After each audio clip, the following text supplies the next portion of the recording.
What up, guys? Fight Fiend Mix here, coming at you with a new video. Thank you for stopping by and checking it out.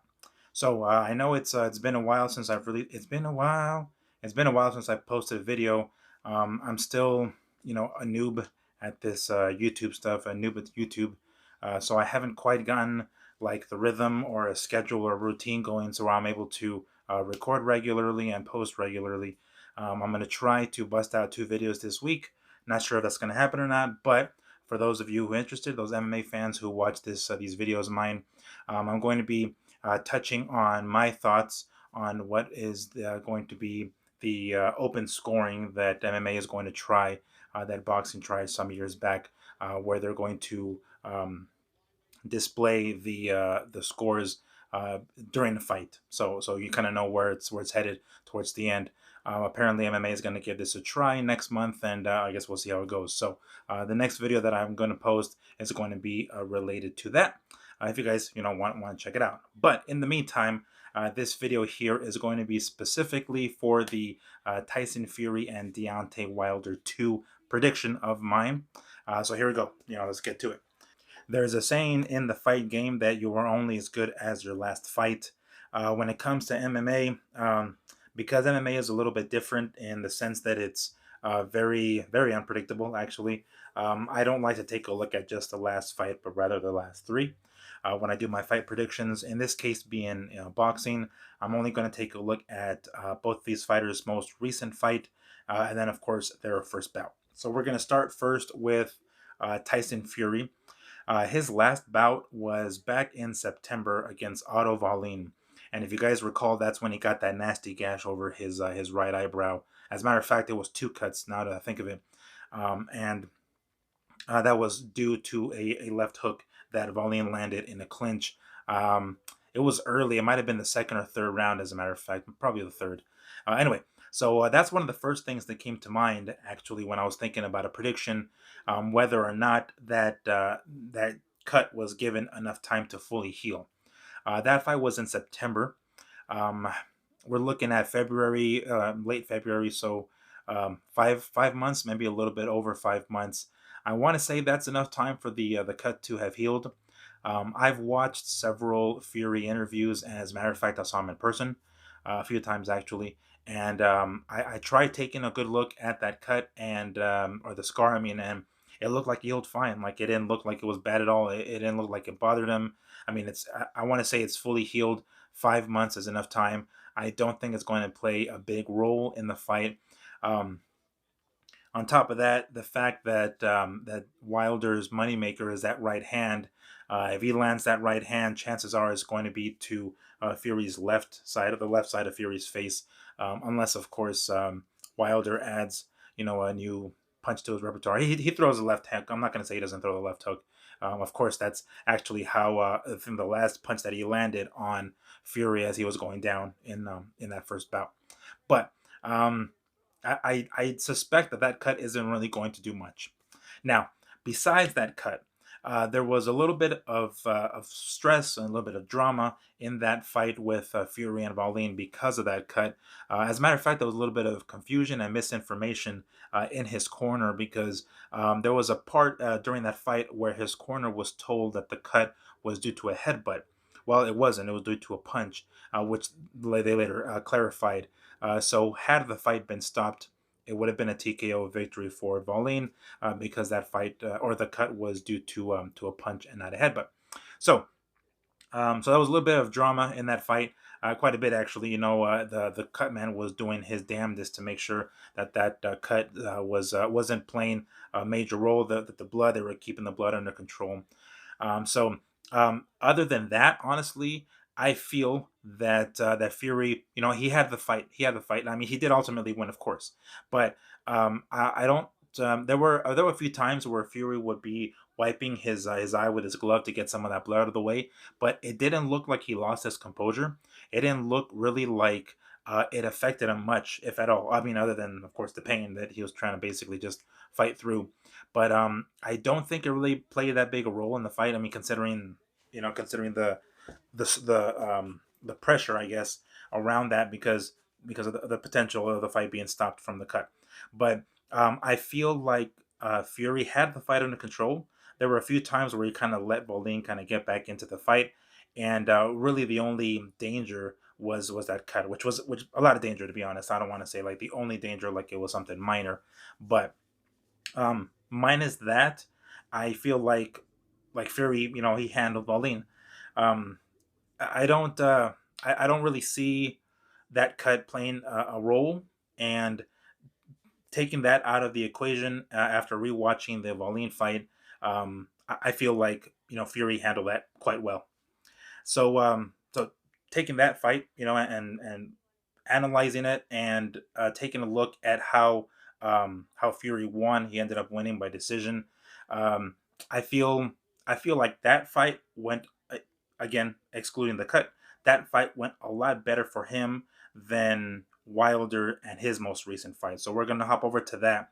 Um, he beat Luis Ortiz by TKO. Or KO. I want to say it was the seventh round, if I recall correctly, and that is essentially what most people are going to remember from that fight, because that was the ending. It was a KO, and it was a fantastic KO. Holy hell!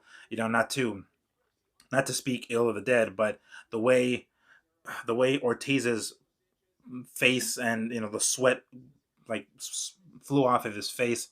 It kind of looked like JFK's assassination, man. I swear that shit just landed, boom, and his head just blam, and he fell, and he fell, and he wasn't able to get back up, and that shit was, when I saw that punch landed, it looked like his fucking head exploded. So obviously we know that Wilder has that power. However, one thing that a lot of people aren't really paying much attention to, because ultimately that was wiped out due to that KO at the end, is that Wilder was actually losing that fight. He was pretty inactive. It almost seemed as though he was looking for the KO. He wasn't throwing as much. He was preserving his energy, and ultimately he got it. So the game plan worked perfectly. But it seemed like a bit of a risky move, because he was looking for the KO, and it's not to say that he doesn't always look for the KO. For all I know, he probably does. But it's that old adage that if you look for the KO, it doesn't come. So you just have to basically fight, and box the way you normally would, and if it comes, it comes. So a lot of people are missing the fact, or I guess overlooking the fact, that he was losing that fight. He was very inactive, and Ortiz was ahead in the scorecards when that KO happened. He came out relatively unscathed. Wilder, I mean, he didn't get bruised or cut or bloody or anything like that. But he was very inactive, and he was pretty much giving up the fight. Now, was it because he was looking for the KO, or was it maybe he just wasn't feeling himself that day, or whatever the case was?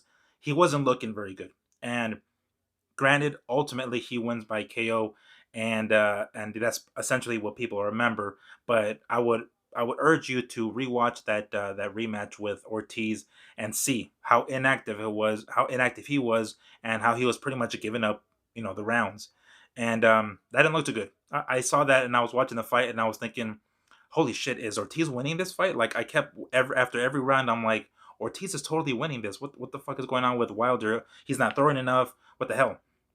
Of course, the fight ended in the KO spectacular fashion.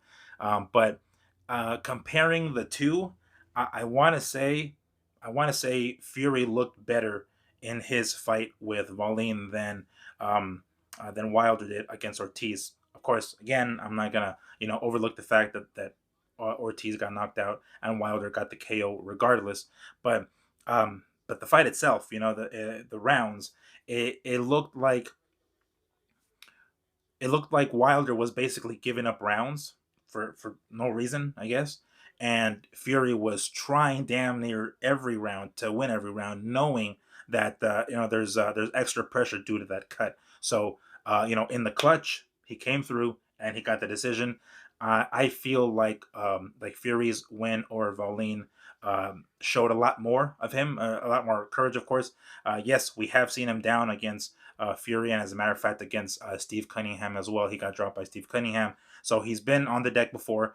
I don't remember him being cut that bad ever. So that showed a different side of a Fury. So yeah, that's basically what I'm trying to say. Is I feel that Fury looked better against Wallin than Wilder did against Ortiz. So that being said, I'm going to now go on to their first fight. I actually made a prediction video for someone else that I was working with at the time, kind of like a roundtable type thing, and I predicted that it would go the way it did, excluding the decision. So I feel that of the two, Fury has more in his repertoire. I feel like he has. I don't want to just use the word more skill, even though I feel like he kind of does. He's more, I guess, more seasoned, more refined of a boxer than Wilder, and because of that, I feel that Fury has a lot more weapons than Wilder. Um, I almost I'm trying not to use this term because I don't want it to come across like I'm totally bashing him, but Wilder's kind of a one trick pony. He has that right hand and that's it.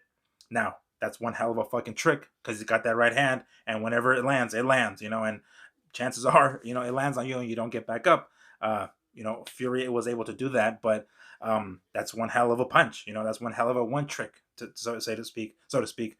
So but if I feel if Fury is able to avoid that, um, I feel that Fury is going to come out with the win as long as he is able to avoid that right hand. Because keep in mind, he got knocked down, he took that right hand, and he still got back up. So considering that's Wilder's moneymaker, he landed that punch. As a matter of fact, he landed it twice. Once not so flush, that first knockdown, and the second one, was a lot more flesh.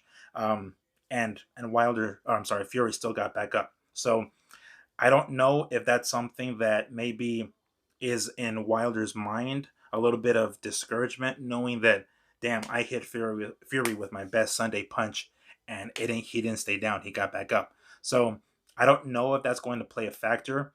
Um, on Fury's side, I suspect that to he's going to be a little bit more active. I think he's going to jab the fuck out of Wilder, and he's going to make Wilder miss. Similar to that first fight, he's going to make Wilder look like he's swatting flies, honestly. And I don't think I'm pretty sure. I feel confident in saying that the fight is going to go the distance. It's going to go the full 12 rounds. I do not think that Fury's going to knock out Wilder, regardless of what he said. 2 rounds or however many rounds I think he said. No, I don't think that's going to happen. I'll be pretty damn surprised. I mean, I'll be excited as all shit, but I'll be surprised if he does do that. To some extent, I hope he's lying. I hope he doesn't really believe that he's going to be able to knock Wilder out in those 2 rounds, because that would mean that he's going to have to come right at Wilder, which is pretty much what Wilder wants. And if it's within 2 rounds, Wilder is going to be fresh as a fucking daisy, and who knows how that punch is going to land, how much harder that punch is going to be earlier in the fight than later on in the fight. So um, I'm not sure what Fury was thinking there. But that being said, this is how I'm going to try to tie it all together and wrap it up.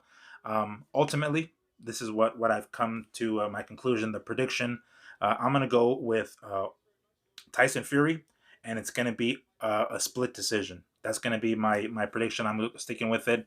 Of course, it is going to go. I've taken a look at some of the odds, and the odds for over 10.5 rounds is actually pretty damn good. I think it's like minus 140 here in Vegas. So I'm going to I'm gonna consider putting some money on it. I'm not entirely sure if I will or not. Um, by the time I release this video, it's going to be Tuesday, but I'm recording it on a Monday. But Tuesday afternoon, Fury and Wilder are going to have their grand arrivals at the MGM. I'm going to try to get some footage of that and put it on my YouTube channel in case you guys want to check that out. I'll post that tomorrow. But just to close this one, because I don't like to make long videos, my prediction is this. Tyson Fury by unanimous decision. I'm sorry, no, split decision. Sorry, split decision. That's what I was trying to say. Split decision is going to be a split decision, and it's going to be in Tyson Fury's favor. And he's going to be, in addition to the lineal heavyweight champion, is going to be the new WBC heavyweight champion and new hashtag and new. All right, so that's it, guys. Not to make this video any longer. If you guys want to check out tomorrow my channel, I'm going to post not just this video, but also their grand arrivals from the MGM Grand. And then later this week, my video on open scoring in MMA that is being talked about. So thank you guys for stopping by and checking out my video. I'm gonna try to continue making videos. I'm gonna try to continue posting them on the channel to be as consistent as possible. So one last time, thank you guys for checking this video out, and we'll see how this goes down on Saturday night. Peace.